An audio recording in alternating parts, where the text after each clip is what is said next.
오늘 말씀은 마가복음 10장 35절로부터 45절까지 말씀입니다. 함께 봉독하겠습니다. 세베대의 아들 야고보와 요한이 주께 나와 여짜오되 선생님이여 무엇이든지 우리가 구하는 바를 우리에게 하여 주시기를 원하옵나이다. 이르시되 너희에게 무엇을 하여 주기를 원하느냐? 여짜오되 주의 영광 중에서 우리를 하나는 주의 우편에 하나는 좌편에 앉게 하여 주옵소서. 예수께서 이르시되 너희는 너희가 구하는 것을 알지 못하는도다. 내가 마시는 잔을 너희가 마실 수 있으며 내가 받는 세례를 너희가 받을 수 있느냐? 그들이 말하되 할 수 있나이다. 예수께서 이르시되 너희는 내가 마시는 잔을 마시며 내가 받는 세례를 받으려니와 내 좌우편에 앉는 것은 내가 줄 것이 아니라 누구를 위하여 준비되었든지 그들이 얻을 것이니라. 열 제자가 듣고 야고보와 요한에 대하여 화를 내거늘 예수께서 불러다가 이르시되 이방인의 집권자들이 그들을 임의로 주관하고 그 고관들이 그들에게 권세를 부리는 줄을 너희가 알거니와 너희 중에는 그렇지 않을지니 너희 중에 누구든지 크고자 하는 자는 너희를 섬기는 자가 되고 너희 중에 누구든지 으뜸이 되고자 하는 자는 모든 사람의 종이 되어야 하리라. 인자가 온 곳은 섬김을 받으려 함이 아니라 도리어 섬기려 하고 자기 목숨을 많은 사람의 대속물로 주려 함이니라. 아멘. 네, 오늘 말씀은 이제 그 유명한 유대인의 치맛바람의 원조의 이야기죠. 야고보와 요한, 세베대의 아들 야고보와 요한. 다른 복음서에는 세베대의 아들들의 어머니죠. 어머니가 예수님을 찾아온 그런 이야기가 있지만 마가복음에는 그런 이야기까지는 나오지 않고 생략되었습니다. 근데 사실 우리가 이제 어제 말씀에 읽었는데 이 말씀이 무슨 말씀 다음이냐 하면 그렇죠. 예수님께서 십자가에 달리시고 그 다음에 고난당하시고 죽으시고 부활하실 것이다. 이방인들에게 손에 넘겨져서 정말 그들이 능욕하고 침뱉고 그렇게 고난당하실 것이다 라고 하시는 그 말씀 다음에 나온 말씀이에요. 참 그 말씀의 연결도 절묘하죠. 예수님은 굉장히 딴 세상 얘기를 하시는 것 같아요. 예수님 정말 우리와는 관계없는 세상의 이야기를 하시는 것 같아요. 그런데 정말 그 세베대의 아들들은 실질적인 이야기를 하고 있는 거죠. 이 땅에서 삶을 살 때 내가 어떤 자리를 누리면서 살아야 되느냐. 예수님, 내가 지금 이 자리에서 정말 이 땅의 삶에서 이런 권력을 누리는 자리를 앉아야 되겠습니다. 말하는 것하고 또 다를까? 이렇게 생각해 보면 그때나 지금이나 우리가 요구하고 우리가 바라고 예수님께 대해서 그냥 다그치는 것 마찬가지다. 예수님께서 무슨 말씀하시는지 나하고는 관계없어요. 예수님께서 곧 죽으신다 말씀하셔도 나하고는 관계없어요. 나만 잘 되면 돼. 그런 건 아니죠. 그런 건 아닌데 그런 일들이 벌어졌다라고 이렇게 얘기하는 거죠. 하지만 모든 제자들이 다 순교했잖아요. 물론 요한이 오래 살기는 했죠. 맨 마지막까지. 그렇지만 그가 살아남아가지고 요한복음, 요한서신서, 요한계시록을 남기지 않았더라면 어떻게 할 뻔했는가 라는 생각이 들 정도로 하나님의 뜻이 거기에 있으셨다라는 사실을 우리는 더 잘 알게 되죠. 어쨌든지 간에 이제 이 이야기에 대해서 막 화가 났어요. 제자들, 다른 열 제자들이 막 화가 났어요. 왜 화가 나죠? 화가 날 때는 아니 어떻게 너희들은 예수님께 나아가서 예수님 지금 죽으시고 십자가에 달려서 고통받으시고 이방인들 손에 넘겨진다고 말하는데 너희들은 가서 그런 얘기를 할 수 있어? 해서 화가 났을까요? 그렇지 않죠. 화가 나는 건 대부분 뭐냐면 내가 늦었다라고 생각해서 화가 나는 거죠. 내가 먼저 갔어야 되는데 내가 먼저 가서 예수님께 말씀드렸어야 되는데 화가 난 거죠. 그런데 예수님께서 예수님은 참 예수님이세요. 야, 니네들 진짜 상종도 못하겠구나라고 하지 않으시고 그 다음에 말씀하시잖아요. 뭐라고 말씀하시냐면 섬김에 대해서 이제 이야기를 해주시는 거죠. 섬기는 자에 대해서 이야기해 주십니다. 그런데 이제 우리가 생각할 때에 예수님의 섬김과 우리의 섬김이 같을 수는 없다는 사실을 분명히 먼저 알아야 돼요. 이걸 전제로 하고 말씀드려요. 왜냐하면 예수님의 섬김을 보니까 예수님은 섬김을 받으려 하는 것이 아니고 섬기려 왔다는 거예요. 그 예수님의 섬김이 무엇이냐? 보니까 이제 그 다음에 나오죠. 여러분들을 제가 예수님의 섬김으로 섬기겠습니다. 거짓말이에요. 그렇게 할 수 없어요. 왜냐하면 많은 사람들을 위한 대속물, 자기 목숨을 많은 사람들의 대속물로 준다니까 이게 섬김이라는데, 예수님의 섬김이라는데, 우리가 그 섬김을 따라할 수 있느냐? 따라할 수 없어요. 따라할 수도 없고, 괜히 그냥 이런 걸 뭐라고 얘기하는 거죠? 개죽음 이렇게 얘기하는 거죠. 아무 의미 없는 그런 것들이에요. 근데 이제 그 대속물이라고 하는 것은 여기서도 말씀하고 있어요.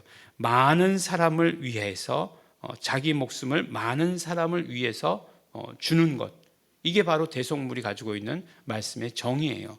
이게 루트론이라고 이렇게 이야기하는데, 그러니까 이제 뭐 영어로는 랜섬이라고 이렇게 얘기하죠. 그러니까 구약에도 이런 개념들이 있었어요. 어떤 개념이죠? 그러니까 뭐 구약의 율법은 이에는 이, 눈에는 눈이잖아요.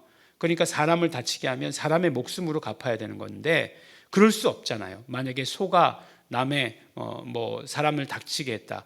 그러면 어떻게 해야 돼요? 그 사람의 그 다친 값을 대신 치르는 거예요. 그리고서 그 죄를 용서받는 거죠. 목숨으로 갚아야 될 것을 이제 그 돈으로서, 그 값을 치름으로써 용서받는 거죠. 이게 루트론의 개념이에요. 그러니까 예수님께서 값을 치르신다는 거잖아요. 하나님의 방법은 뭐였어요? 죄의 용서는 피로만이잖아요. 근데 피는 죄 없는 피여야 되니까 예수님의 피로 말미암아 우리의 죄의 값을 치러주시는 것이 대속이에요.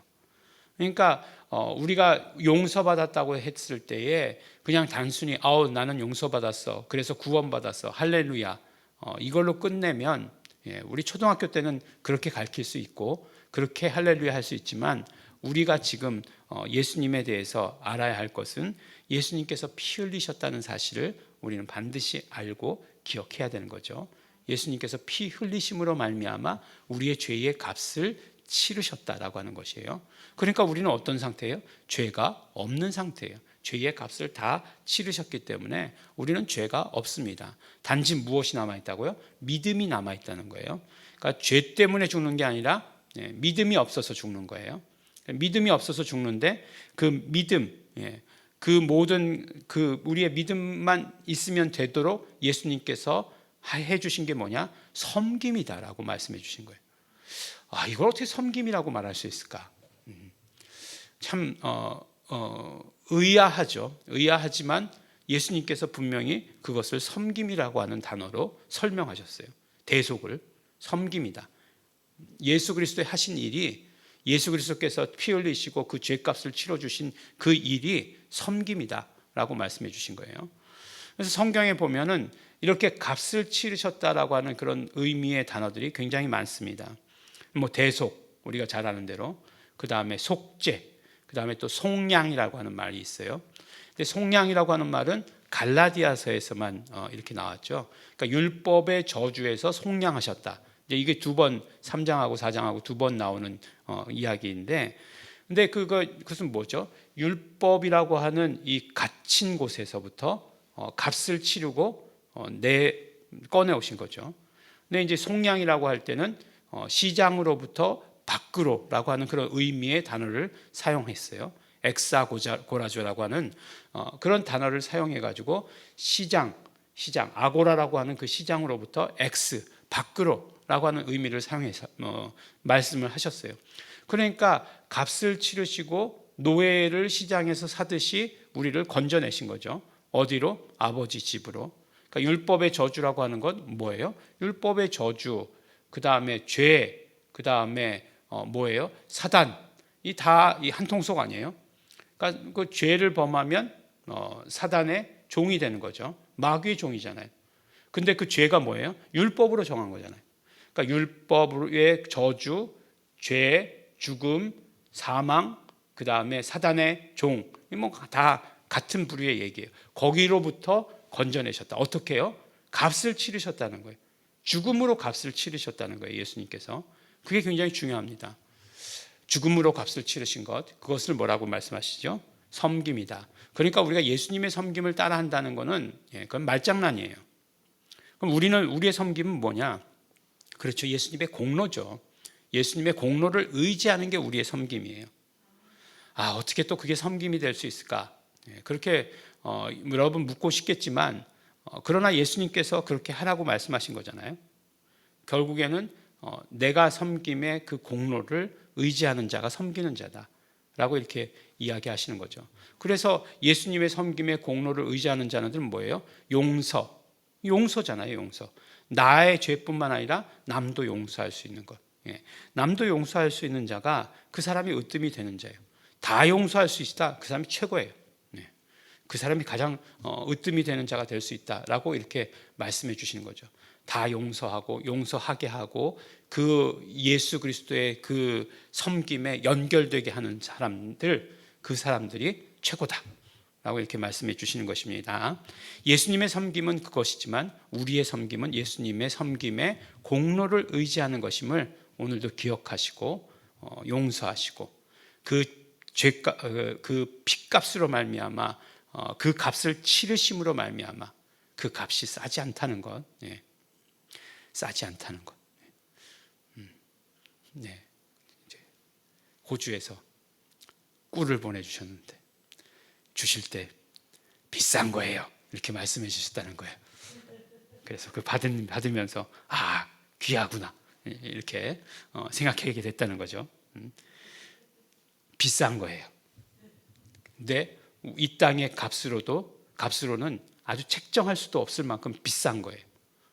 그렇게 예수님의 피가 우리에게 귀한 것입니다. 그 공로 날마다 의지하시는 우리 성도 여러분 되시기를 예수 이름으로 축원합니다. 기도하겠습니다. 하나님 아버지 감사합니다. 예수님의 섬김을 우리가 기억하게 하여 주시옵소서. 그 공로를 날마다 의지하게 하여 주시옵소서. 용서받게 하여 주시옵시고 용서하는 자 되게 하여 주시옵시고 예수 그리스도의 그 핏값을 날마다 기억하게 하여 주시옵소서. 감사드립니다. 예수님 이름으로 기도드렸습니다. 아멘. 그러므로 우리 이 시간에 기도하실 때 성령님 함께하여 주시옵소서. 예수 그리스도의 대속을 늘 기억하게 하여 주시옵소서. 예수 그리스도의 섬김의 공로를 날마다 의지하게 하여 주시옵소서. 용서받는 자 되게 하여 주시옵시고 나도 용서하는 자 되게 하여 주시옵시고 용서하게 하는 일에 쓰임받는 자 되게 하여 주시옵소서. 성령님의 도구로 쓰임받기를 소원합니다. 다 같이 통성으로 기도하시겠습니다.